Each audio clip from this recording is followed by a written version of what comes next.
Okay, thank you. Sorry, everyone. All right, back to screen sharing and do that. And can you see this slide again? No. Can no, okay. So let me make sure that I'm in the right setting here. There we go. Eric, I think you're buzzing. Oh yeah, your heater may be on, Eric. You may need to, here we go. How about that? Can you see the first slide again? Yes. Okay, thank you all. And we're recording, so I'm happy about that. Where I left off was to just remind anyone, if you prefer not to be recorded, to just mute your microphone or shut off your video. And we have some wonderful announcements tonight. First, I want to announce that with us tonight is our president, our board president, Eric Schrader. And Eric, I would love for you to introduce our new executive director, Glenn Phillips, who's also with us. Yeah, thanks, Pam. Hi.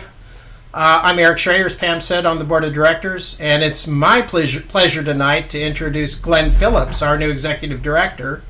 Glenn grew up in the East Bay in Livermore, but went back east to college. And after college, he had a number of jobs that kept him very busy on the East Coast, working with nonprofits and conservation. He worked with the New York Botanical Garden, with the Prospect Park Alliance, with the American Bird Conservancy, but what really got our attention was that he was the executive director for the New York City Audubon Society. And so he comes to us with that experience, lots of experience in conservation and in education about birds and bird topics. We're really fortunate to have him. He's only been on the job about a week or two now, and would like you all to welcome aboard Golden Gate Audubon. And Glenn, take it away. All right. Well, it is my pleasure to join you tonight. I really can't tell you how excited it is for me. 30 years ago when I moved to New York, my mother said to me, "What's my nature boy doing moving to Brooklyn?" So now I've moved home, and it is really exciting to be able to join you and to work with this amazing group of staff and volunteers who really have done so much to protect birds here in the Bay Area. And I can't wait to really get into. Actually, I should say I couldn't wait. The very first thing I did on the job was to spend a day removing invasive plants at Heron's Head Park with a group of Golden Gate Audubon volunteers. And so I am ready and excited to get started. And I look forward to meeting all of you in person someday. And until then, we will Zoom together and keep on birding. Wonderful. Thank you so much, Glenn. We're so glad you're here tonight with us. And I also want to invite everyone to check out our new virtual Birdathon event. This is something exciting. We're breaking new ground, so to speak. And our first event will be held on March 24th, I believe. So take some time over the next few days and see what interests you. And we hope you sign up for several of the events. It's an important fundraiser for us. And so we appreciate your support. The next announcement is we have some wonderful travel coming up with Golden Gate Audubon. And I want to introduce Don Lemoyne, who helps us coordinate this. Hi, so what do I do? Just share my screen now? Oh, sure. Yeah, if you have that. Yeah, let me stop sharing and then you can share your, there you go.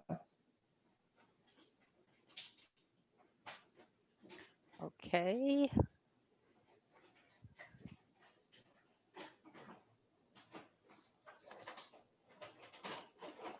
Can everyone see my screen? Yeah, looks really Great. good. So as Pam said, I'm Dawn Lemoyne. I'm half of the travel desk for Golden Gate Audubon with Eric Schrader. And Eric and I have been really antsy the last few months to get out and travel again. And we were thinking maybe some other Golden Gate Audubon members were too. So we have put together what I think is going to be a really exciting travel program for 2022. I'm going to talk about it. I'm going to talk fast. I'm not going to go into any details, but all of the details are on the Golden Gate Audubon website, goldengateaudubon.org/travel-with-GGAS. And then you can always contact either one of us at the email address that you see at the bottom of the screen. We did something new this year. I think everyone will appreciate. So novel. We actually put the trips in chronological order on the website. Imagine that. Hopefully you'll enjoy that as much as I have. So I'm going to start in January, and the first trip I'm going to talk about is Mark Preddy's birding in Oaxaca. This is Mark Preddy, as most of you know, is a beloved vendor of ours. He's done quite a few different trips for us, including his Arizona trip and Costa Rica and Oaxaca more than once. So we're excited to bring that to you again in the very, very early part of the year, January 4th. Our next trip is one that I'm really excited with, a new vendor. I've been working with them for over a year on this trip. Not only is it my first time putting together an international trip, but it's my first time where I'm going to be a traveler on an international birding trip. So I'm quite excited about it. The company comes with great recommendations. They're called Forest South Expeditions. It's been up on the website a while, but there's still spaces left. There's an optional extension to see the penguins in the southern Patagonia. And we're doing something different here. We have tiered pricing. So it's our first time doing this. I think it's going to be good for us and good for the vendor, cause a lot less stress. The price depends upon how many people sign up. You can get all the details on the website. Then moving to late January, some of you are probably looking at this and saying, well, that's not very nice of her to advertise a trip that's already full. But I wanted everyone to know that we've gone back to our, our favorite trips. Palm Deserts and the Salton Sea has been done for us by Eddie and Noreen of Nature Trip for quite a while. This trip got canceled in this year, 2021. We know why. So we thought it only fair, just before we posted it, the 2022 trip, to offer it to the people who got canceled for 2021. And they all snapped it right up, of course. But be aware that this trip hasn't gone away, and look for it again in 2023. And we have other trips, other wonderful trips by Eddie and Noreen to offer you, including the very next one, South Florida in winter. We did this one like seconds before shutdown, shelter in place last year. They finished it up. Well, you can see the date of this year's is through March 4th, but it was just before shelter in place. Heard nothing but fabulous things about it. It's a trip that Eddie and Noreen have been planning for us for a long time, and they're excited after a year gap to bring it back to us. They, of course, are not doing it in 2021. Then moving on to the spring, got 2 more trips that are full. It's both of our Bhutan trips. But I wanted you to know about this trip. It's also a new vendor for us. Eric has worked really, really hard on this trip. It filled up really quick because, I mean, who doesn't want to go to the happiest place on earth? But I have it here because we already are planning with the vendor to offer this again in 2023. So watch for it, because I think this will be an experience like no other. Moving then into May with Birding Eco Tours, who've done several trips for us now. We're doing their spring migration trip. If you've never been to McGee Marsh, probably a lot of people on this call have, but what happens in the springtime is birds fly up across the Gulf of Mexico and they get to South Texas and South Louisiana and they're exhausted. So they sit and rest there for a while, and then they fly up the continent, and all of a sudden they come to Lake Erie and they say, oh my gosh, not again. And they sit there for a while, and places like McGee Marsh are fabulous places to experience this, and Birding Eco Tours is going to do that trip for us in May, and there's still openings. One more trip from Nature Trip. This is a new one that's I think really near and dear to Eddie. Those of you who know Eddie probably already know this, but he was born and raised in Kentucky and still has a lot of family there. So he's been planning this for a long time. It's going to be kind of a special trip. Rather than just birding, he's going to, you're going to spend a lot of time thinking like John J. Audubon while you're there. What did John J. Audubon do in Kentucky? And you're going to visit the museum that's been built, the park and museum that's been built there for him. You do other things like bourbon tasting and going to a thoroughbred horse track and such. To get the full flavor of Kentucky. They're quite excited about it. This might be a really good trip for those of you who have partners who say, birding all day for that many days. This trip has got more in there than just birding. So think about that one. And then finally, well, we have a little bit more in the springtime. We have Southeast Arizona. This is a trip that got canceled last year. Obviously, it's a May trip, so it got canceled last year. So the same thing happened just before we posted on the website this year. We offered it to the people who got canceled in 2020, and everyone but one person just jumped right at it. So there's one space left for that lucky person. Those of you who know Mark Preddy, he needs no introduction with us, and he does a fabulous trip in his home state. Moving into the summer then, this is a new trip that Eric has put together with Birding Eco Tours in Uganda. And it's got a couple optional treks. I think one is to see the mountain gorillas and the other is to see chimpanzees. A trip of a lifetime to Uganda. Then moving on, Namibia to Botswana. Some of you, maybe many of you, saw the speaker series that Bob Lewis did on this trip when he and Eric took it. So they took it, and it was such a great trip, and people have been asking for it that we are repeating it. But I have a special little note here. One of the auction items in Birdathon is a slideshow put on by Bob Lewis, and dinner, South African dinner cooked by Bob and Eric for you and well, a total of 6 friends, so you and your closest friends. So a trip of a lifetime and an evening of a lifetime all rolled in together. And we still have openings in this trip. Then our last trip, an October trip, is Madagascar. I understand this is a very unique place because of all of its, not only does it have a lot of endemics, it's got a lot of family endemics, meaning there are whole families in Madagascar that don't exist anywhere else.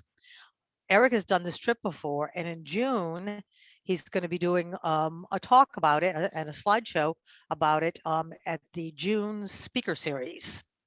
So watch for that and think about that trip for next year. And that's all I've got. Thank you, Pam. Thank you so much, Don. Okay.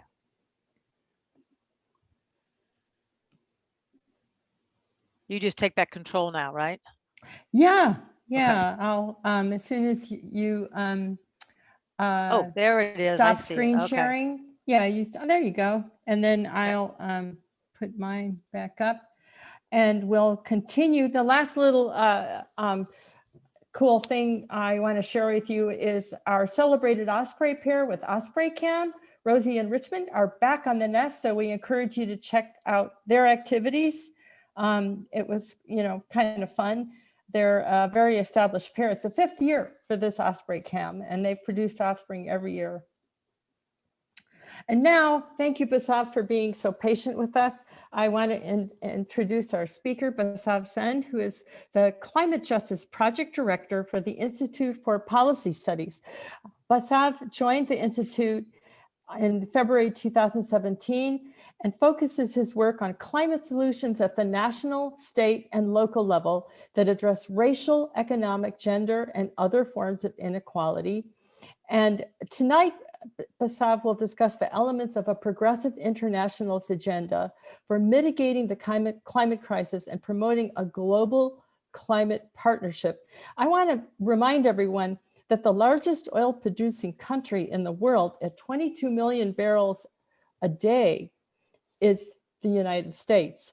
And our Golden Gate Audubon strategic plan has a climate action plan with an important emphasis on phasing out fossil fuels. And this is where we're going to learn quite a bit from Basav of what can be done, what needs to be done sooner rather than later. So without further ado, thank you so much, Basav. I'm going to stop sharing my screen and turn the screen over to you. Thank you so much, Pam. And before I start, just one request. If you find me going over time, please just give me a gentle reminder that I need to wrap up in X number of minutes. And with that, I'm going to, let me see. First, I'll go to screen show here. Slideshow.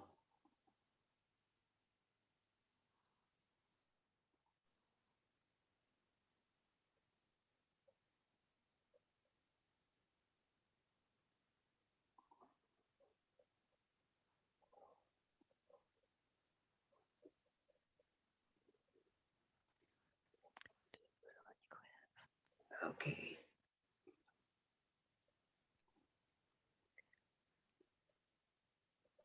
Okay, I'm sharing my screen now. Can everyone see it?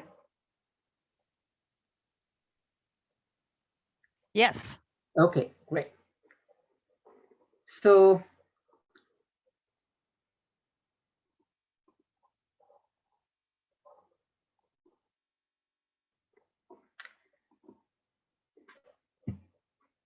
as all of you are quite aware, COVID isn't the only crisis that's staring us down today. We very much are in the middle of an ongoing climate crisis that's not just far off in the future. And being in the Bay Area, you know that very well through firsthand experience of the wildfires that you've had there ongoing for the last several years, and also very unseasonable at times. So not just during the traditional fire season, but the traditional fire season has lengthened because of the drying out of vegetation with the higher temperatures. But I also want to remind everyone that climate change doesn't just manifest in big dramatic events like wildfires and hurricanes. And as people who love birds and watch birds, I'm sure you've noticed the little things, the change in bird migration patterns, the change in flowering patterns of flowers, all of which add up to this very, very scary pattern of nature's cycles being completely disrupted by both higher average temperatures and consequently just more unpredictable weather patterns. And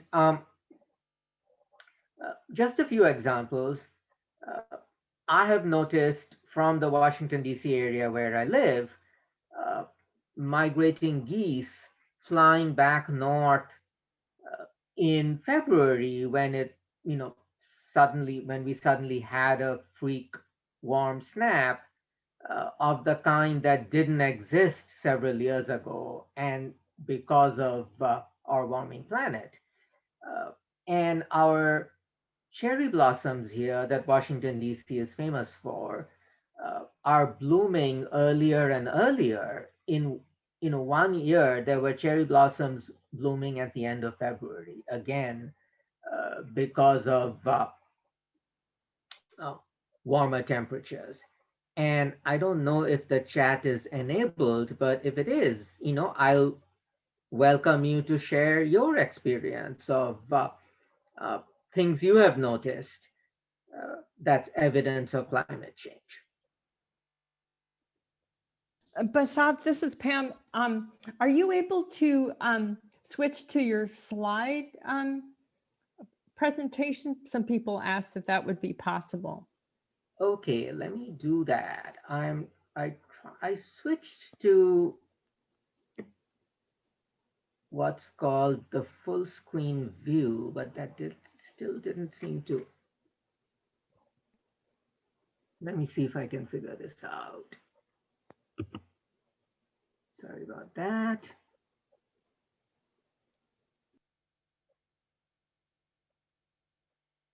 Okay.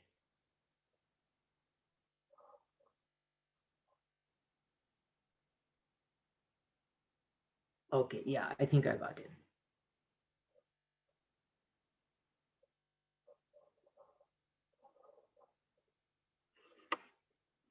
Okay, so is the view better now? Yes, that looks correct to me. Thank you. Sorry about that. So the proximate origins of greenhouse gas emissions, as we all know, are mainly from burning fossil fuels, also from some other practices such as industrial agriculture, large-scale agriculture. But what are the ultimate origins of climate change? And one hint for this question is that people have known about climate change for decades. So why hasn't the problem been addressed yet? Well, that's largely because there are very powerful forces, economically and politically powerful forces in the world today who benefit from the causes of climate change. So even though scientists have known for a long time, the first hearing about climate change in Congress was way back in 1965 when Lyndon Johnson was the president. But almost 60 years later, we are still in the middle of the crisis, and we haven't acted on it to anywhere near the extent that we should. And that's because there are powerful corporations. There are 100 corporations who are responsible for 71% of all greenhouse gas emissions globally. And the top 20 of them, who I have listed on this chart, between themselves account for half of that 71%. They account for more than 35% of emissions historically for the last several decades. And you'll find some big household names here like Chevron and Exxon, and big state-owned oil companies in Saudi Arabia and Russia on here as well.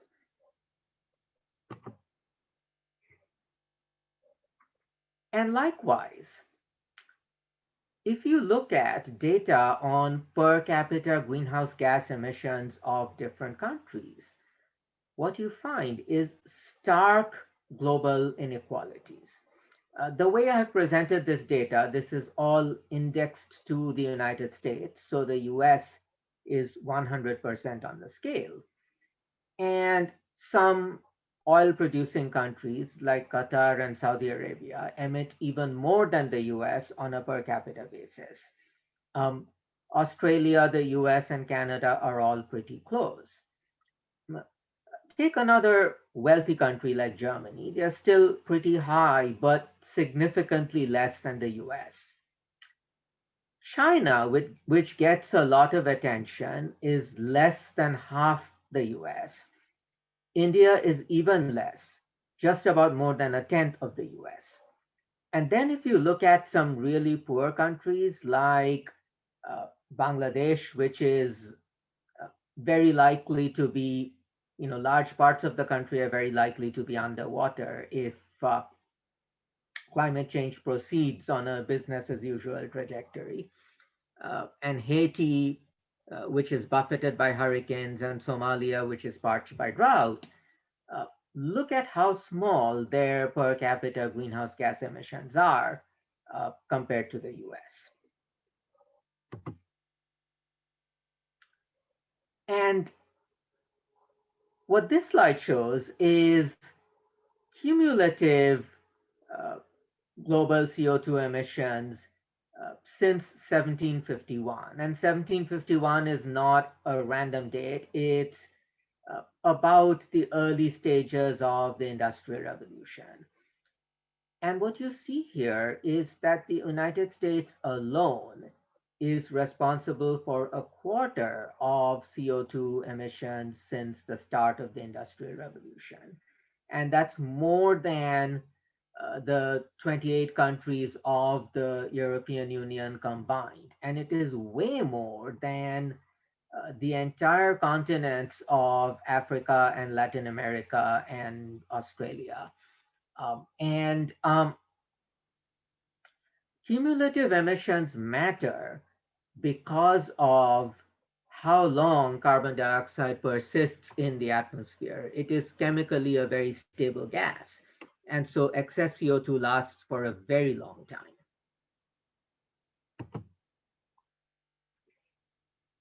And I also want to point out that this isn't just a problem of wealthy countries versus poor countries, because there are stark inequalities in wealth and income and power within countries. What this shows is the emissions attributable to the top 10%, the remaining and the remaining 90% of the world's population. And what we find is that the wealthiest 10% just within themselves emit 52% of emissions compared to 48% for the remaining 9/10 of the world's population. That's really very striking. Just, uh, how much more wealthy people emit because of their higher consumption lifestyle. And these stark inequalities I talked about are also evident within the United States. This chart isn't greenhouse gas emissions, it's household energy consumption, which I could find data for more readily. And here again, you see a very, very striking discrepancy where even within this very wealthy country, really poor households, household income of less than $20,000 a year, uh, consume about half as much energy as households making 140,000 or more. So there are stark inequalities even within countries, and that's something to keep in mind. And so we saw who is responsible for more emissions, but who is worst affected. These words are from the Intergovernmental Panel on Climate Change, who's a global scientific body, not exactly a hotbed of radicalism in any sense of the word. And they're saying that people who are socially, economically, culturally, politically, institutionally, or otherwise marginalized are especially vulnerable to climate change. And this heightened vulnerability is the product of intersecting social processes that result in inequalities in socioeconomic status, income, exposure, etc. And a lot of this is on the basis of gender, class, ethnicity, age, just the familiar axes of inequality in the US as well as globally. So climate change then is not just a technical problem of our using the wrong technologies for our energy, our transportation, etc. Yes, we clearly are using the wrong technologies, but the wrong technologies are entrenched because of powerful political forces who actually profit from the activities that cause climate change, while those who are worst affected have less political power to transform the system.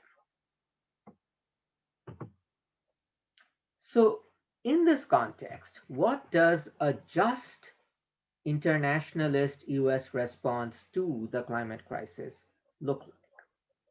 So one of the first things you hear from government officials, for example, in the new administration is, oh, let's rejoin the Paris Climate Accord, which the Biden administration did, and which is commendable and which is an important first step. But it is nowhere near what it's cracked up to be. First of all, the agreement is non-binding and has no enforcement mechanism other than just publicly shaming countries, and there's only so much you can do by publicly shaming countries. So the country commitments to reduce emissions are known as nationally determined contributions, or NDCs, and these are entirely voluntary. And the Ipcc, the Intergovernmental Panel on Climate Change, has said that to keep global average temperature increase to within 1.5 degrees Celsius higher than pre-industrial levels, we need a 45% cut in 2010 emissions levels by 2030. But the latest report from the UN on progress on the NDCs shows that the current NDCs add up to only a 1% cut in emissions by 2030. In other words, it's woefully inadequate. And with the current NDCs, the world is on course for 3.2 degrees Celsius average temperature increase, when the Ipcc has said that 1.5 degrees is an absolute upper limit for safety. And here's a final thing. The fact that the Paris Agreement is non-binding had a lot to do with US pressure. Essentially, the US didn't want a binding agreement. And granted, it wasn't the US alone. There were other countries such as ones you can guess: Saudi Arabia, Russia, Australia, ones who are big producers of fossil fuels, who also wanted a weaker agreement. But you can be sure that behind the scenes pressure from the United States really played a big role, just given the outsized role the United States has in global diplomacy. So beyond the Paris Accord, what does the US need to do? Step one, I just like to remind people that all climate policy is international. Even if we do nothing else on the international arena, if we seriously cut our own emissions at home, that will have a huge beneficial effect for the rest of the world. And that's because, as we saw, the US has really high levels of per capita as well as total greenhouse gas emissions. And according to the US Climate Action Network, and full disclosure, I'm a very active participant in that process, the US share for domestic emissions reduction for the fair share for the US is 70% below 2005 levels by 2030. And when I say fair share, I'll explain that in a little bit in a later slide. For now, just take my word for it that it's a fair share. And this has to include phasing out our domestic fossil fuel production, because any claim of US climate leadership while continuing our current emissions and our very high levels of oil and gas production, which, as Pam pointed out, is the highest in the world. First of all, ethically, it is hypocrisy, but even in terms of international diplomacy, if we want to be taken seriously if we ask other countries to cut their emissions, we must cut our own emissions and our own oil and gas production first. Otherwise, we won't just be hypocritical, we'll be perceived as hypocritical. And those perceptions matter in international talks of any kind. So the US produces almost 20% of the world's oil and more than 20% of the world's natural gas. And I should point out that some people, most notably the gas industry, has been trying to sell natural gas as a so-called bridge fuel to tomorrow, as a clean fuel, etc. That's just industry propaganda.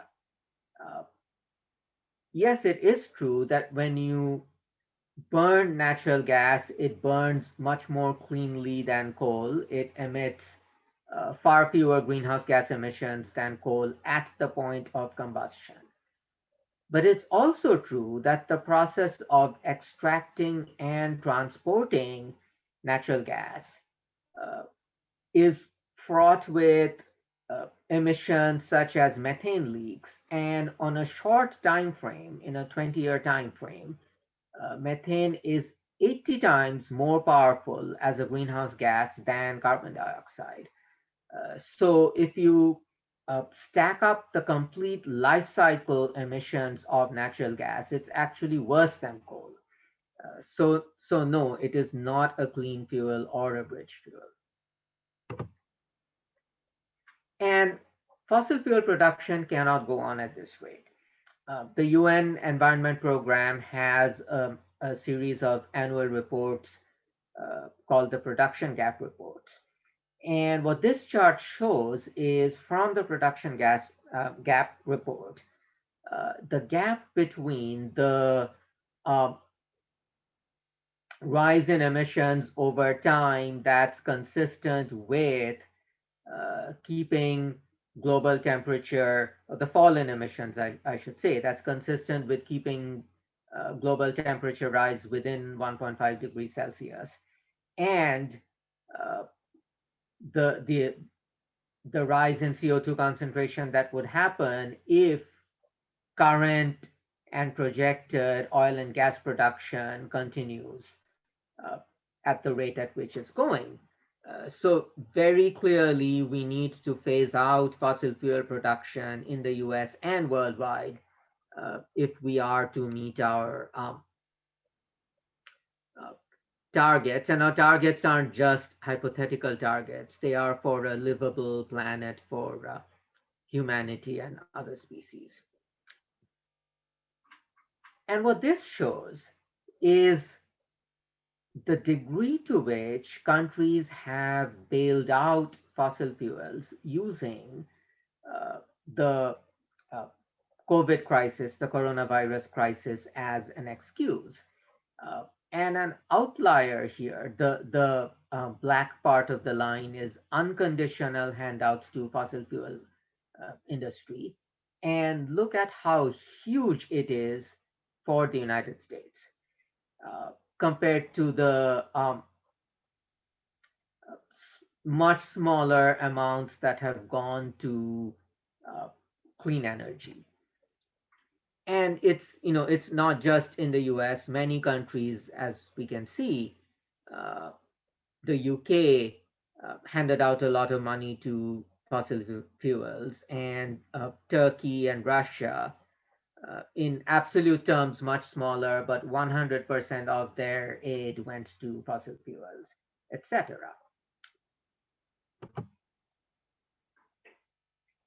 Okay, here's where I explain the term fair share. So as we've seen before, the US is more responsible than most countries for the global climate crisis because of our high levels of per capita and cumulative emissions. And we're also one of the world's wealthiest countries. So given our responsibility for the problem and our ability to pay, we should also be responsible to fund a large portion of the solutions.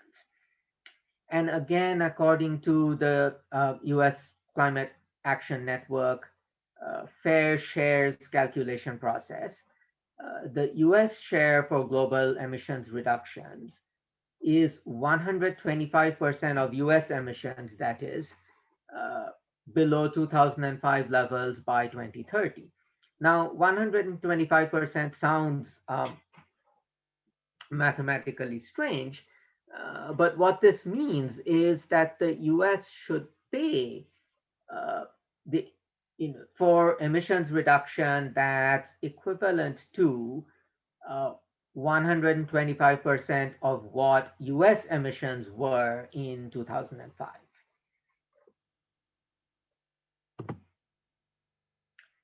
So this just shows it in chart form where uh, it shows US historical emissions, and domestic action should take out 70% of it by 2030, and then we should fund uh, emissions reductions, especially in global south countries, in developing countries, that uh, takes out the equivalent of 125% of our um, 2005 emissions, again by 2030.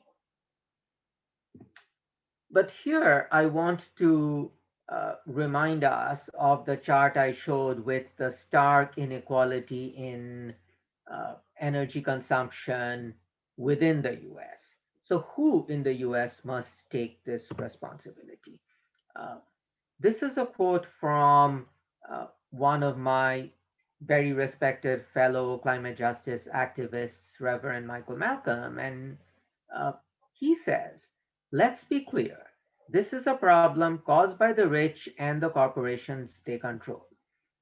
The US has to do its fair share, and that responsibility has to be shouldered by the rich and not forced onto the working class and historically marginalized people within the US. So step 3, beyond cutting our own emissions and paying for emissions reductions in global south countries, is to fix the global regime for finance and trade and investment, which currently favors corporate interests over human rights and the environment. So the debt burdens of countries in Africa and Latin America and poorer parts of Asia are themselves an impediment to climate action by these countries because of the massive amounts of expenditure on debt service payments that these countries have to incur. And I just want to remind people that um, there's a good argument to be made that the debt burdens of global south countries are unfair and illegitimate because it's not just a simple question of uh, the countries borrowed money irresponsibly and therefore they should pay it back. A lot of the debt was incurred by dictatorial regimes with absolutely no consent from the people who are now stuck paying back the debt. Uh, a few stark examples are Indonesia, which ran up a massive amount of debt under the Suharto dictatorship, which lasted more than 3 decades from the mid 1960s through the late 90s. Similarly, with Haiti under the Duvalier dictatorship, Congo under the Mobutu dictatorship, and so on. Then the austerity conditions imposed by global lenders such as the International Monetary Fund also act as an impediment to climate action because they prioritize cutting government expenditures to balance budgets and to pay back debts, which is just the opposite of the kind of ambitious public investment we need to address the climate crisis.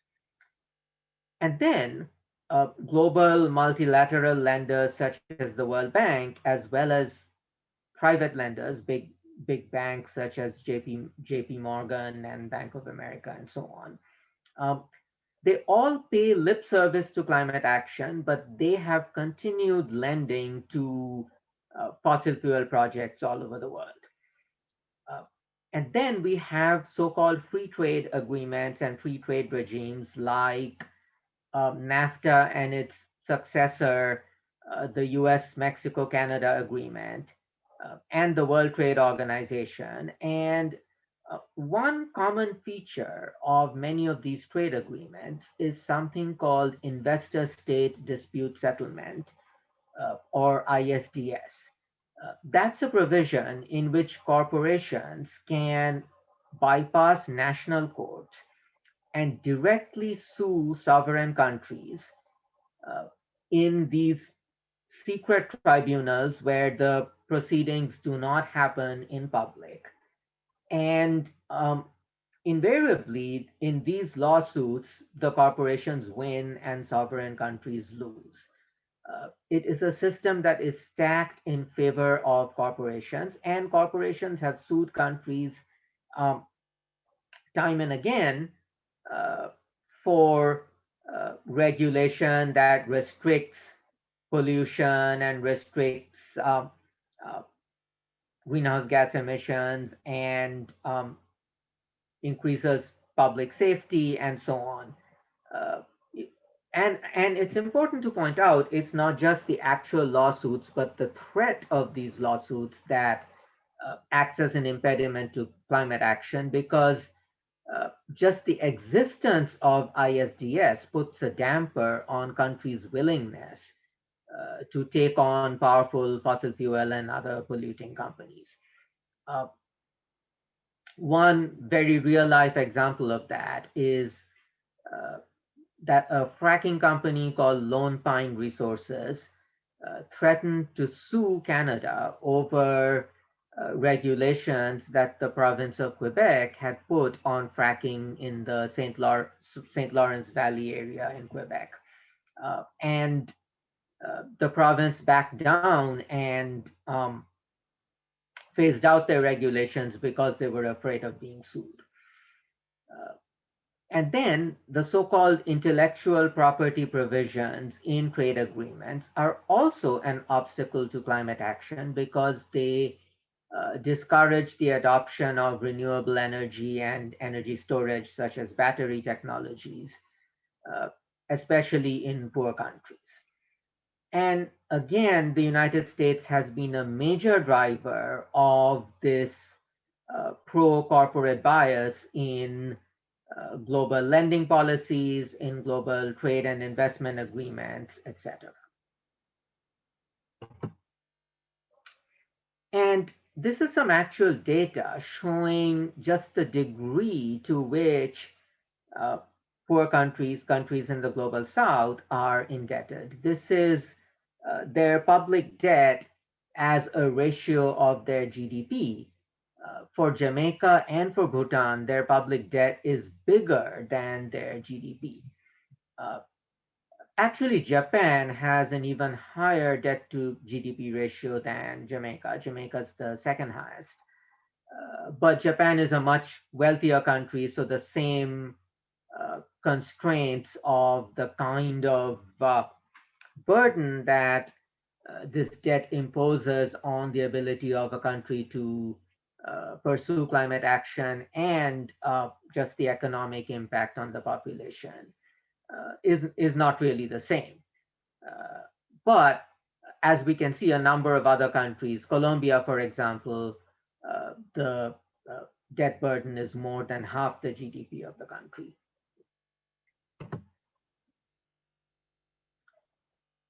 Okay, step 4 for the US to uh, demonstrate that it is serious about climate action globally is to demilitarize. And here's why. So first of all, US military spending is way out of whack. It is 54% of the federal, what's called discretionary budget. And discretionary budget, just to explain the term to anyone who may not be familiar with it, it's the share of the federal budget that's outside of programs that operate in dedicated trust funds such as Social Security and Medicare. In other words, it's the share of federal spending that the federal government actually makes budgetary decisions on every year. And more than half of that goes to the military, and almost 2/3 of that is what could be called militarized spending, because it's spending on items such as veterans healthcare, uh, federal incarceration, immigration enforcement, etc. And US military spending is more than the next 10 countries combined. So this is something to keep in mind when someone says that, oh, we can't afford to pay for just climate action, whether at home or in the global south. And also, this military spending, some of it actually directly protects fossil fuels. Uh, just as one example, US Navy protects oil tanker shipments from the Persian Gulf area. So directly acting as security guards for the fossil fuel industry. And if you read national security documents in the US and from the US, particularly under the Trump administration, but this was also true of the prior, the Obama administration, the national security establishment views US fossil fuel production as being a strategic advantage, and views making the rest of the world safe for US fossil fuel exports as being a national security priority. So that's the kind of thing the military could be deployed to do with the dollars that it gets. And that's just the opposite of what we need to be doing as a country and worldwide to tackle the climate crisis. And finally, step 5 is to end our racist immigration enforcement policies. So if you look at the drivers of global migration, whether it is from the Americas, from elsewhere in the Americas to the United States, or say from Africa and the Middle East to Europe, from Bangladesh to India, from, any time you have poor people who are affected by poverty, affected by climate change, affected by violence and conflict. And these three things tend to intersect. Anytime you see that, you will see that climate change is one of the causes intertwined with the others. For instance, the severe ongoing drought in what's called the Northern Triangle of Central America, that's Guatemala, Honduras, and El Salvador, has been a major driver of migration from that region, along with violence attributable to the war on drugs, violence attributable to the government in Honduras today, which dates back to a military coup in 2009. There's a number of factors involved, and of course, overall poverty, but climate change is definitely one of the driving factors. And the same can be said for Northeast Africa, for the Horn of Africa, which has also been undergoing prolonged drought over last several years, and that's what drives the phenomenon of desperate refugees from Africa trying to cross the Mediterranean in leaky boats. And it is essential to view this crisis of displacement through a lens of human rights rather than a lens of national security. Because the people being displaced are human beings trying to survive. And any policy that doesn't view that and views them as a threat merely for trying to survive is neither fair, just taking into account, which countries have been most responsible for climate change, nor even ethical and consistent with the kind of values that we as compassionate human beings should embody and support. So essentially, when wealthy countries turn themselves into fortresses to keep out migrants, they are excluding the victims of their own economic model, and their own economic model in more ways than one. Number one, of course, their energy intensive, fossil fuel heavy economies, but also the global economic policies, which I talked about earlier with the IMF and the World Bank and the World Trade Organization and all of that, which have also been driven very largely by wealthy countries. So that brings me to the end of my presentation. I hope I didn't take too long. So this, in conclusion, is the 5 big steps of what I call progressive climate internationalism. 1, cut our own emissions and fossil fuel production. 2, pay our fair share for addressing climate change in less wealthy countries. 3, dismantle the corporate-friendly global regime of finance and trade and investment. 4, demilitarize. And 5, dismantle our exclusionary and racist immigration policies. And that's it from me. And thank you, and I welcome your questions.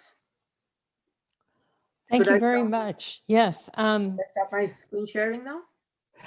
Sure. Yeah, that's fine. We have one raised hand. I'm going to allow Linda Gustafson to talk. Oops, where did you go, Linda? Oh, here you are. There you go. Linda, if you were intending to talk, you can. Oh, no. unmute. This was Oh. this was quite a while when we were asked whether somebody's screen shot was showing or not showing. Oh, okay. All right. I'll lower. Okay. That's fine. Thanks. Yeah. Okay. Let's see if we have We do any. have a question. Oh, We do great. have a question from Rita and Joseph Sklar. How is the Biden administration doing in climate justice? Okay, the short answer is much better than the prior administration, but the bar is so incredibly low that that just doesn't cut it.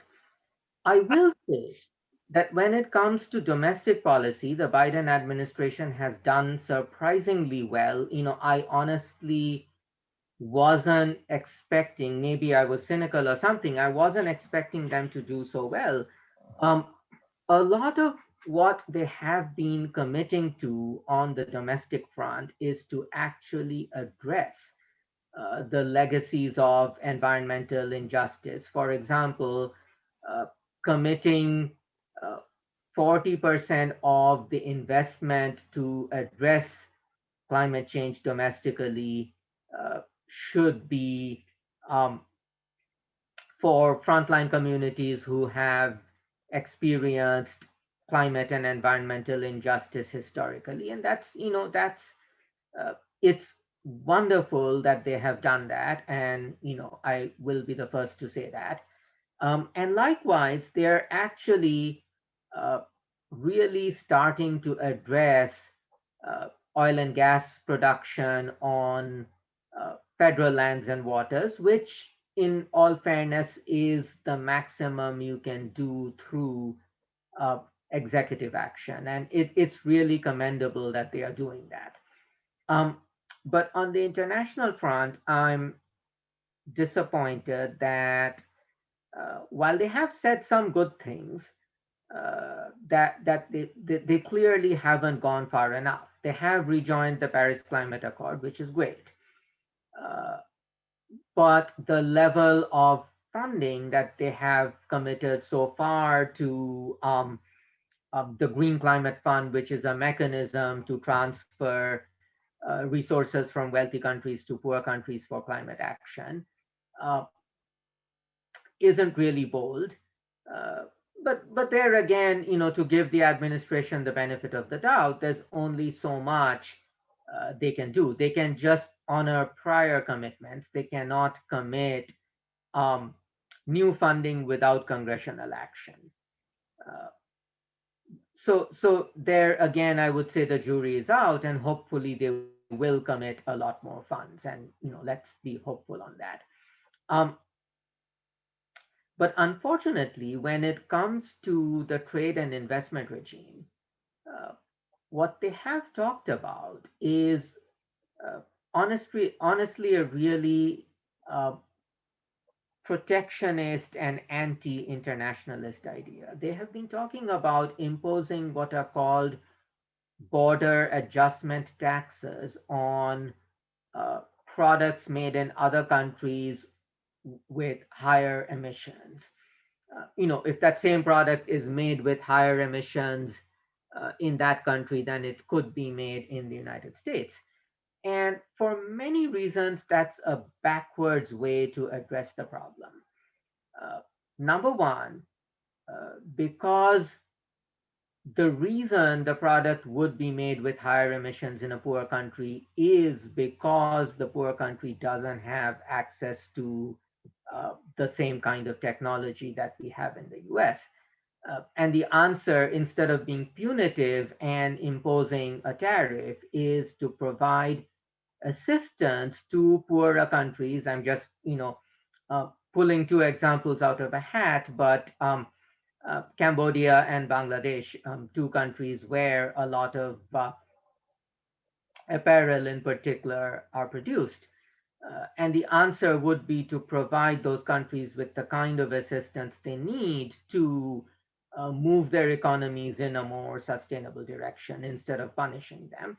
And in any case, the issue of pollution impacts of international trade is an international issue that should be dealt with in international negotiations and not be subject to unilateral imposition of a tariff by the US. So this talk of border adjustment taxes is a really, really backwards way of doing it.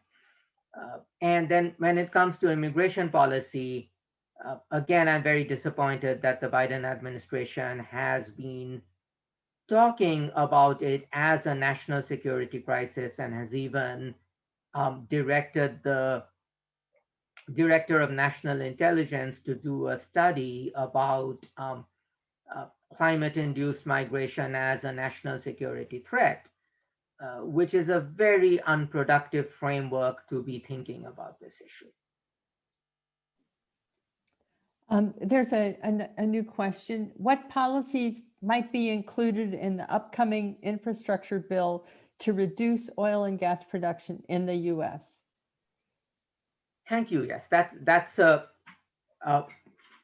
great question. And I would say that there can be policies in the infrastructure package on both what's called the demand side, in other words, reducing the demand for fossil fuels, and on the supply side, meaning restrictions on supply of fossil fuels.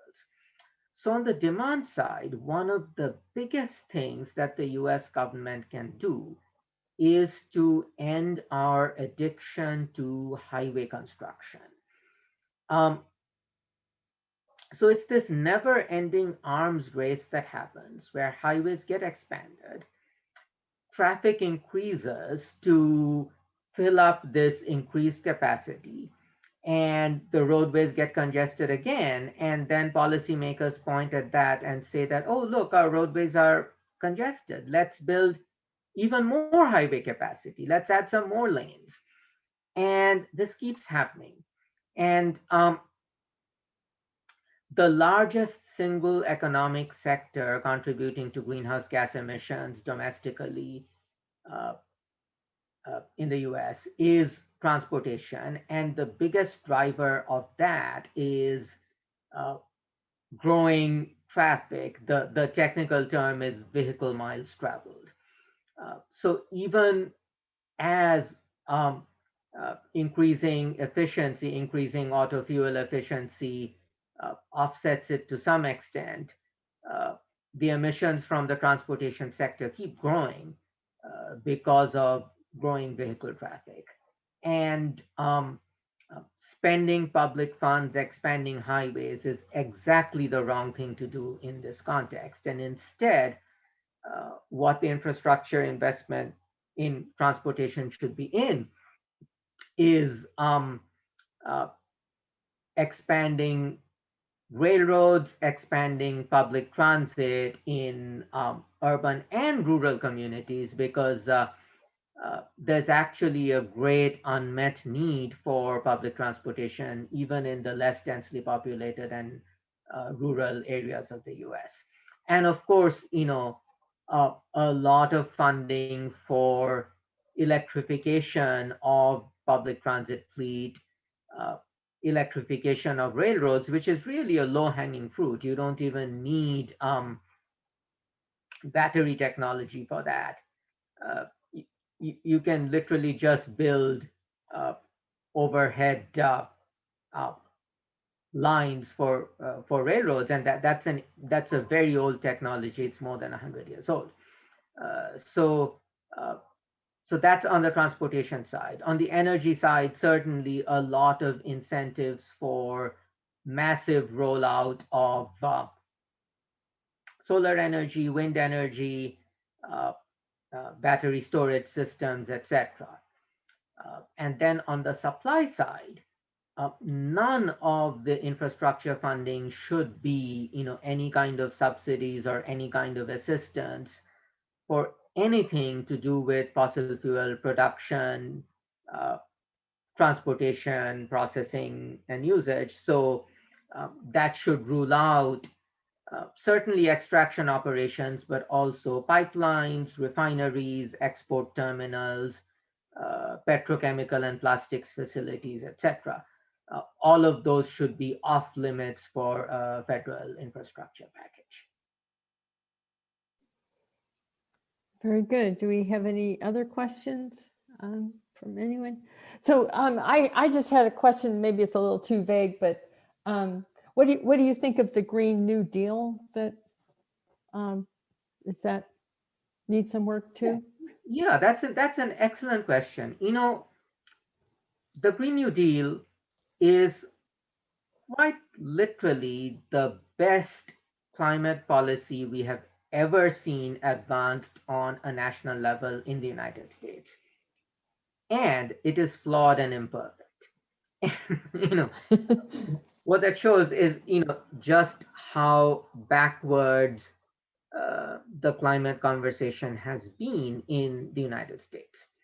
So first of all, let me say a little bit about why it is so visionary and so good compared to anything we've ever seen on a national scale, I should say, in the United States.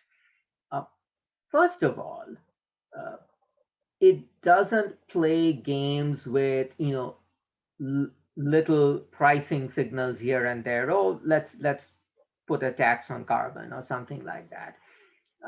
None of which will even remotely cut it in terms of the scale of greenhouse gas reductions we need.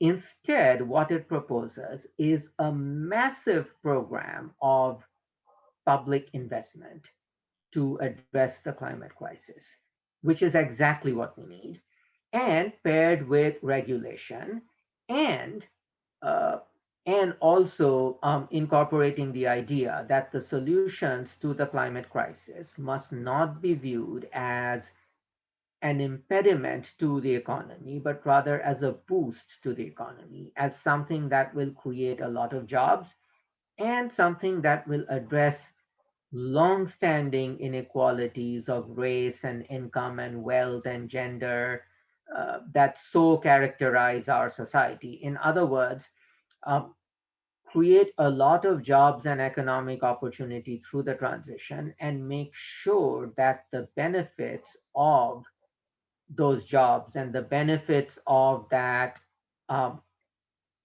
economic and environmental revitalization flow to those communities who have been the most marginalized and the most impacted by climate change, as well as by other forms of environmental racism and injustice, as well as economic disinvestment, discriminatory housing policies, discriminatory lending policies, etc., etc. All of that is very visionary. What's lacking from the proposals that have been advanced as a Green New Deal to date? Number one, they have steered clear of what I call the supply side. They have steered clear of the need to actually phase out fossil fuel extraction. And that's a big blind spot, because we cannot um, uh, just address the demand for fossil fuels and imagine that they will go away. A couple of reasons why. First of all, even if hypothetically we could build up um, renewable energy infrastructure in this country very rapidly so that we don't use fossil fuels domestically anymore, if we keep digging up the stuff, it will go somewhere. It will be exported, it will be burned somewhere else, which beats the whole point. And secondly, let's also recognize that the fossil fuel industry has political power.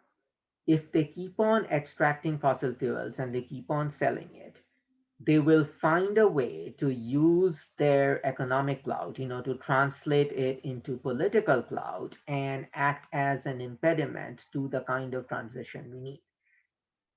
So there's no question about the fact that we have to phase out fossil fuels, the production of fossil fuels. And that is unfortunately missing from the Green New Deal framework, the way it has been formulated. And secondly, it is a very top-down vision. It's a very, sort of federal government-driven vision that doesn't adequately take into account the kind of decentralized, community-driven decision-making and action we are going to need to address the climate crisis, where the two big roles of the federal government, I would say, are number one, provide a lot of resources, and number two, set standards so that, state and local action is fine, but there should be a federal floor, not a federal ceiling, but a federal floor, so that no state or city can say, oh, we assert our right to do things the way we want, and uh, uh, either set greenhouse gas reduction targets that are too weak, or formulate climate action plans that don't adequately take into account racial justice or workers' rights, or economic justice, etc. So there should be a floor for all of those set by the federal government. But other than that, there should be a great deal of community control over the kind of transition we need to avoid replicating, yet another instance of well-intentioned but poorly informed outsiders imposing their solutions on communities. Thank you. I hope you can stay with us for 4 more questions from our attendees. The first question is, do you see the political will for ending subsidies to fossil companies gaining any traction? And it would seem that the 2022 elections are as critical to meeting Ipcc targets as was 2020. The short answer to the second question is yes. I'll elaborate on that in a little bit. Political will to address fossil fuel subsidies. Fortunately, that's an area where the Biden administration has taken an important step forward by directing agencies to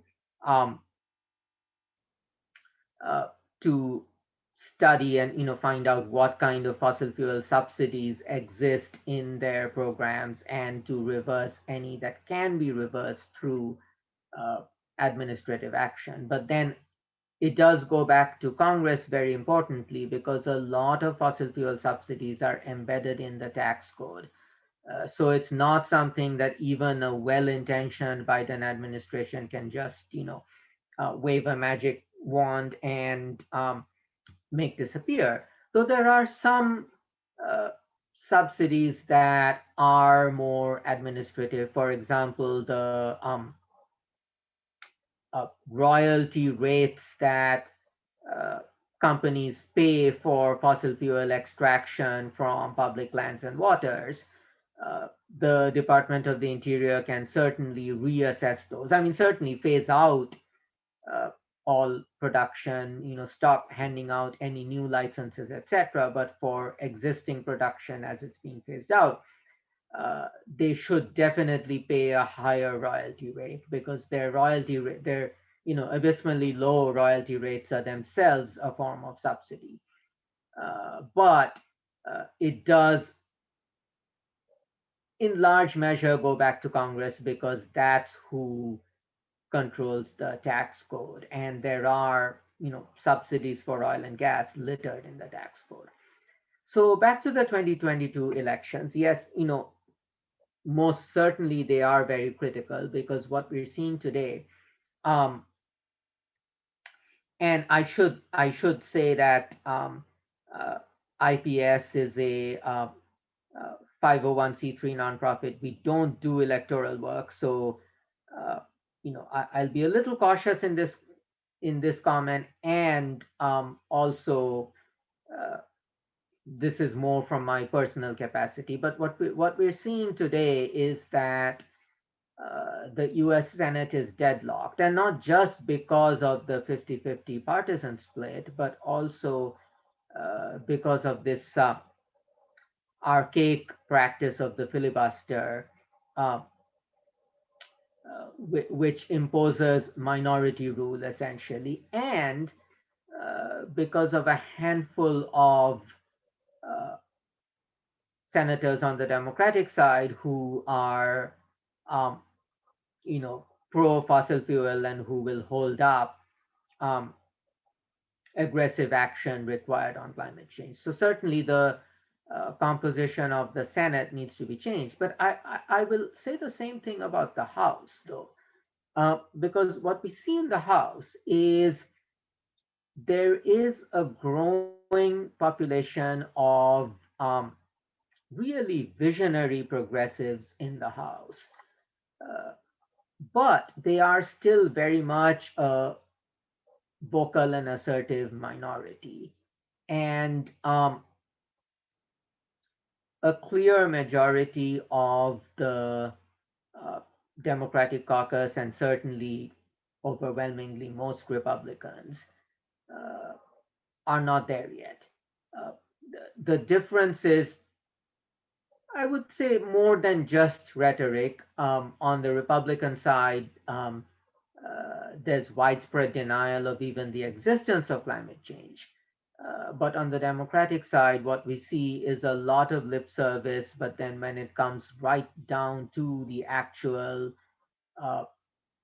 policies, you see bills that advance fossil fuel infrastructure. For example, some of the so-called clean energy standard bills being proposed in the House today actually incentivize fracked gas production and burning, which is completely backwards. So yes, there needs to be a change in composition of both the House and the Senate if we are to address this crisis seriously. Thank you. And the next question is, how much would our emissions be reduced if a majority of people became vegetarians? The attendee heard the livestock industry is equally as bad as the use of fossil fuels.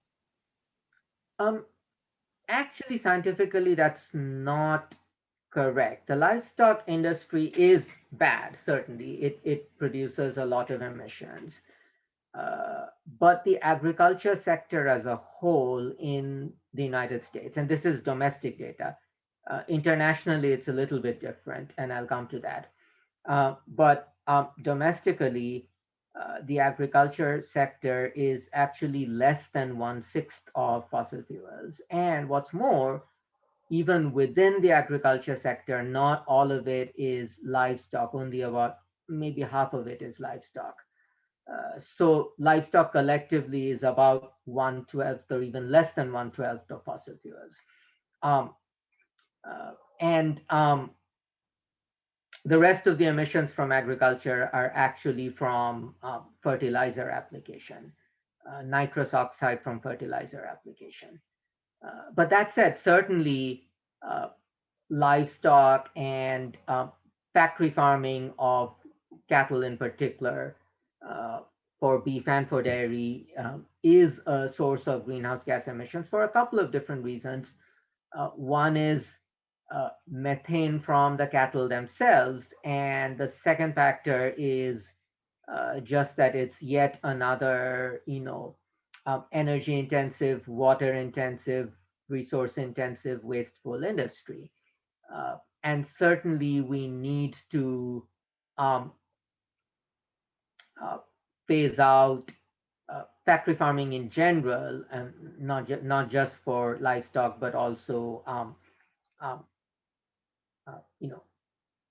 all kinds of industrial agriculture, which is very harmful in more ways than one. And greenhouse gas emissions, as well as runoff from hog farms, for example, is a very big pollutant in North Carolina and other parts of the Southeast. Chicken farms, fertilizer runoff, and the effects on water quality from all of that. Pesticides, there's all kinds of harmful environmental impacts of our food production system that certainly needs to be addressed. And certainly if people were to become vegetarian on a larger scale, that would reduce the demand for meat and have some effect on reducing emissions. But I would argue that that's not going to be very large, because again, it's somewhat like what I said about scaling up renewable energy versus phasing out fossil fuels. We obviously need to do both, but if we keep producing fossil fuels, the problem doesn't go away. And likewise, if we keep producing factory farmed meat, people individually becoming vegetarian doesn't make the problem go away, because the factory farming industry still exists, and they will find other places to sell their product, and the the environmental harm will keep happening. Thank you. Just two more questions then. The next question is, what U.S. or global organizations are best for ordinary citizens to support to advance these reduction strategies?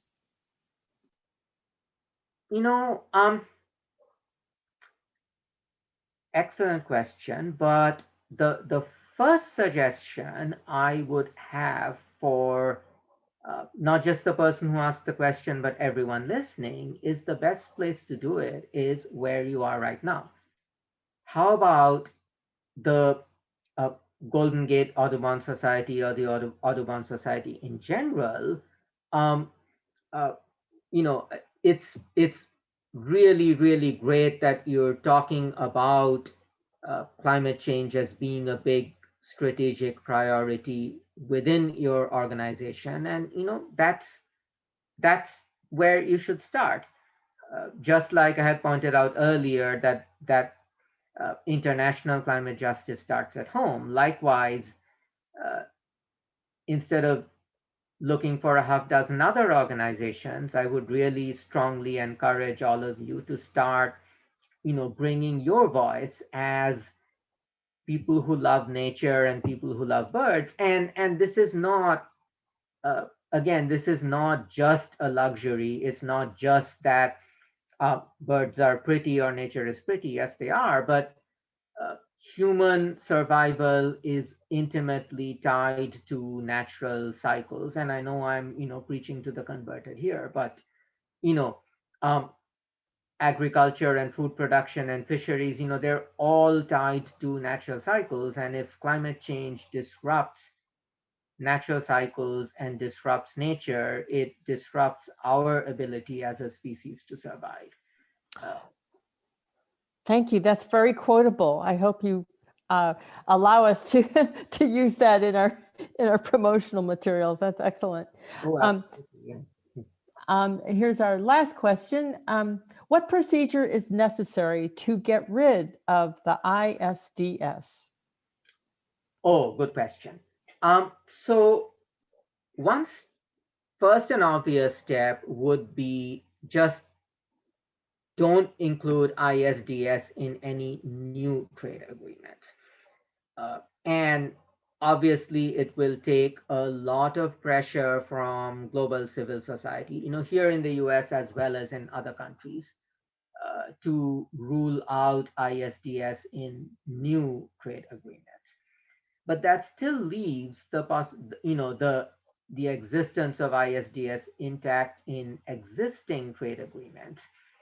And there, I would say, pressure on governments, the US government and other governments, to start renegotiating trade agreements in general to get rid of ISDS, to get rid of some of the really restrictive conditions for intellectual property, for essentially not allowing any kind of industrial policy or domestic development policy, all of which are really essential for tackling climate change effectively. So yes, no ISDS in new trade agreements, and political pressure from the grassroots to renegotiate existing trade agreements. Excellent. Well, I tell you, you've just been wonderful, and your fortitude is enviable given that it is late, and we respect and really appreciate the time, the generous amount of time you've shared with us. If no one has any more questions, we'll just thank everyone who stayed through the entirety of the wonderful presentation, as well as the questions and answers. And we do want to keep this dialogue going, so thank you so very much. Thank you so much, Pam, for inviting me, and thank you everyone for for your really thoughtful questions and for listening. Thank you, Basav. Okay, thank you. Good night. Good night, everyone.